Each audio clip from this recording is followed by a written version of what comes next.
Thank you everyone for joining me on a momentous occasion. Today marks the first annual Hufflepuff roast, hosted by yours truly. Now, before we get into it, let me preface the evening with saying we do love you guys. Whales have femurs, the human body has the gallbladder, and Hogwarts has Hufflepuff. So let's start off with some history. Checking the Harry Potter wiki page, it says Hufflepuff was founded by Helga Hufflepuff. Now, what they don't tell you is this. You know, when you're in a group project with 4 people, do all 4 people carry their weight equally? Or is there always one who, how should I put it, leaves something to be desired? Now, that anecdote is completely unrelated to the founding of the 4 houses, but I'll let you think on that regardless. If you've ever heard the term, they just need a warm body, House Hufflepuff's #1 export is warm bodies. In the film series, the first on-screen death can be attributed to an unnamed Hufflepuff extra.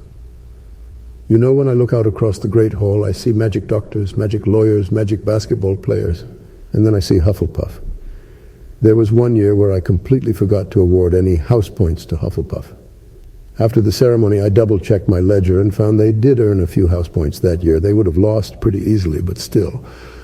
My favorite Hufflepuffer this semester, though, is third-year wizard Brady Bartow. Round of applause, everyone. He has done not one thing of note the entire semester. Heck, some of you might not even know he exists. There's extras, then there's uncredited extras, and then there are people we think wander in off the street. Anyways, give a big wave, Brady. Don't stand up. Did I say stand up? Sit yourself back down, son. That's going to cost you house points, if your house even has any to spare.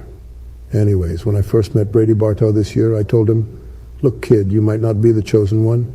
You might not even get your name in the credits, or worse, a fan-run wiki page.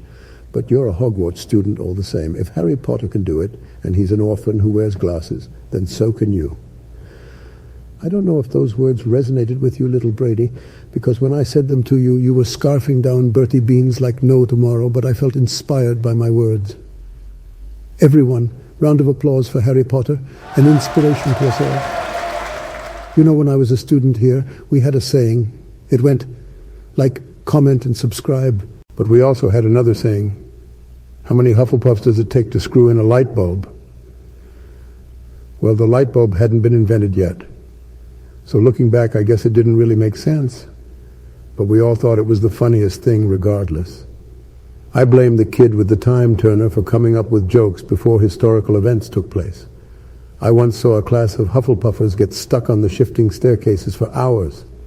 It was like they were stuck in an M.C. Escher painting, or Lost at the Mall. I was going to help, but then they would never learn. Anyways, they're still stuck, so wave high when you all retire to your common rooms. We almost invested in an elevator on account of all the Hufflepuffs getting lost in the stairs. At the end of every year when we tally up who graduated, there's a column for lost on stairs if we can't account for you. Wow, I just checked my notes on famous Hufflepuffs, and don't worry, it's more of a sticky note than an entire list. And guess who's on there? Newt Scamander of the Fantastic Beasts movie franchise. Incredible. Had it starred a Ravenclaw, all 3 movies would have been blockbusters. Did you know Dwayne "The Rock" Johnson was a Ravenclaw? How about James Cameron's Avatar? Never heard of it. But they cast a Hufflepuff, and this is what you get. A combined nearly 7 hours of on-screen confusion, frustration, and outright flabbergastment. I mean, they had a small Chinese horse pick the wizard president. Not only did the movie star a Hufflepuff, it had to have been written by one too. Well, the first one was good, I'll give you that. And with that, good night everyone, you all have been great. Let's give a round of applause again for our House Hufflepuff and Harry Potter. If laughter is the best medicine, then House Hufflepuff is practically medical school.